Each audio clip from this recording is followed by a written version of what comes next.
बिस्मिल्लाहिर्रहमानिर्रहीम। अल्लाहुम्मा सल्लि अला मुहम्मद व आले मुहम्मद। शेख तंतावी रहमतुल्लाह अलैह कहते हैं कि इराक में शहर दमिश्क में एक बहुत बड़ी मस्जिद है जो कि जामे मस्जिद तौबा के नाम से मशहूर है। यहाँ बहुत सारे तालिब इल्म दीनी तालीम के लिए रहते थे। इन तालिब इल्मों में एक गरीब मगर नहायत खुददार और नेक तालिब इल्म भी शामिल था। गुर्बत के बायस उसका लिबास बहुत मामूली होता, अक्सर व बेशतर उसे भूखा भी रहना पड़ता। एक बार ऐसा ही हुआ कि उसके पास खाने के लिए कुछ ना था और ना ही जेब में कोई पैसा था। आज मदरसे में भी कहीं से खाना नहीं आया था। उसे कुछ भी खाए हुए 2 दिन गुजर चुके थे। आज तीसरा दिन था। भूख की शिद्दत से उसे एहसास हुआ कि वो मरने के करीब है। सोचने लगा कि अब मैं इस हालत में हूँ कि मैं अगर अपनी भूख मिटाने के लिए मुर्दार खा लूं या चोरी कर लूं तो अब ये भी मेरे लिए जायज होगा। जिस मस्जिद में वो कयाम पसीर था, ये मस्जिद एक कदीमी मोहल्ला में वाक़े थी और वहाँ तमाम मकानात कदीमी तर्ज पर इस तरह बने हुए थे। सब मकानों की छतें एक दूसरे से आपस में ऐसे मिली हुई थी कि छतों से ही सारे मोहल्ला में आया जाया जा सकता था। जब भूख हद से ज्यादा बढ़ गई तो उस तालिब इल्म की हालत बहुत खराब हो गई। अब वो तालिब इल्म दिल में एक फैसला करके मस्जिद की छत पर पहुंच गया और मस्जिद की छत से मोहल्ले के घरों की तरफ चल पड़ा। 3-4 घरों की छतों पर से गुजरने के बाद उसने एक घर की छत से झांक कर देखा। वहाँ सहन में 2-3 खवातीन बैठी बातें कर रही थी। इसका मतलब ये था कि वो इस घर में से खाना चुराने के लिए नहीं उतर सकता था। वो अगले घर की छत पर पहुंचा और सहन में नजर डाली। उसे इस घर में कोई नजर न आया। वो सीढ़ियों से उतरकर सहन में पहुंचा तो उसे ताज़ा पके हुए खाने की खुशबू ने घेर लिया। जल्द ही उसे एक तरफ बना हुआ बावर्ची खाना नजर आ गया।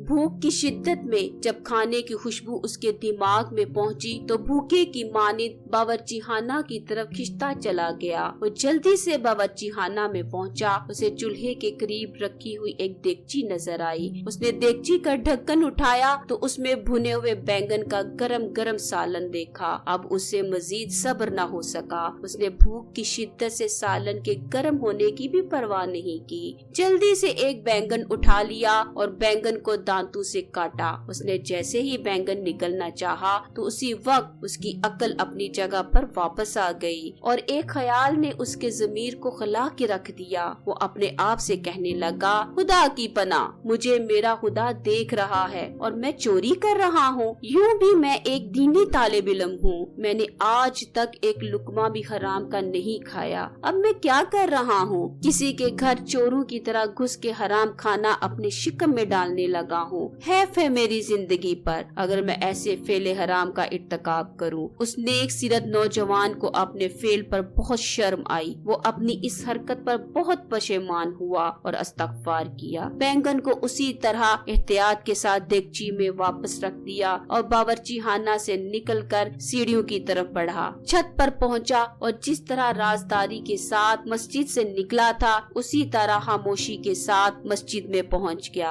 वो अपने कमरे में पहुंचा तो सब्र का हौसला न रहा और फूट फूट के रोने लगा। कहने लगा, या अल्लाह, तू ही गुनाहगारों को माफ करने वाला है, मेरे इस गुनाह को भी माफ कर दे। कुछ देर बाद उसने खुद को संभाला दिया और कमरे से बाहर निकल कर देखा शेख मस्जिद में दाखिल हो रहे थे। इसका मतलब ये था कि उनके दर्स का वक्त हो चुका था। सब तालिब इल्म जल्दी जल्दी वजू करके उस बड़े कमरे की तरफ जा रहे थे जिसमें शेख दर्स दिया करते थे। उसने भी जल्दी से वजू किया और शेख के हल्का दर्स में शामिल हो गया। भूख की शिद्दत की वजह से उसे शेख का एक लफ्ज भी सुनाई नहीं दे रहा था और ना ये समझ आ रही थी कि शेख क्या दर्स दे रहे हैं। जब शेख दर्स से फारिग हो गए तो दीगर तमाम तालिब इल्म मुतफर्रिक हो गए। उसने भी उठने की कोशिश की मगर अब नकाहत की वजह से उसके जिस्म ने उठने से इनकार कर दिया। शेख ने भी अपना अमामा दुरुस्त किया और उठने ही लगे थे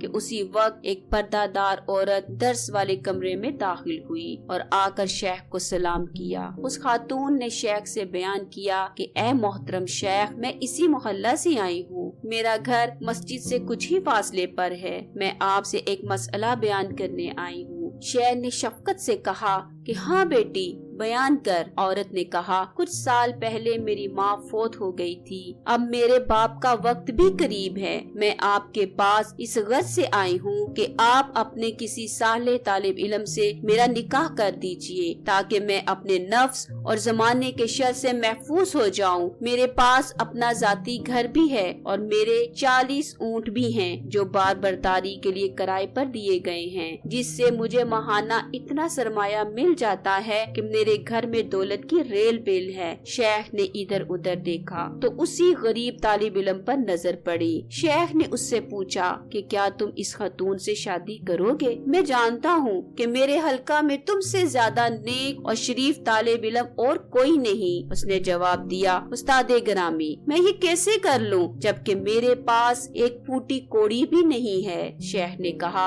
अल्लाह पर भरोसा रखो। फिर शेख ने उसी वक्त 2 गवाहों को बुलाकर उस तालिब इल्म और औरत का निकाह कर दिया और उस औरत से कहा, बेटी, ये तेरा शौहर है, इसका हाथ पकड़ और अपने साथ ले जा। उसने शेख को सलाम किया, तालिब इल्म का हाथ पकड़ा जो अब उसका शौहर था और अपने घर रवाना हो गई। जब वो घर पहुँचे तो तालिब इल्म ने फौरन घर को पहचान लिया। ये वही घर था जिसमें वो खाना चुराने की नीयत से उतरा था। इस नई नवेली दुल्हन ने घर पहुंचकर जब हिजाब उतारा तो वो उसका हुस्न देखकर हैरान रह गया। उसकी बीवी ने मोहब्बत से उसके हाथ धुलवाए और खाना लाने बावर्ची खाने में गई, जहाँ से उसकी आवाज आई, अरे ये क्या? ये बावर्ची खाने में कौन आया था? और ये देगची में से किसी ने बैंगन भी काट कर रख दिया है। जब वो खाना लेकर उसके पास आई तो देखा कि उसका शौहर रो रहा है। वो घबरा गई और पूछा कि आप क्यों रो रहे हैं? उसने अपनी भूख और चोरी वाला सारा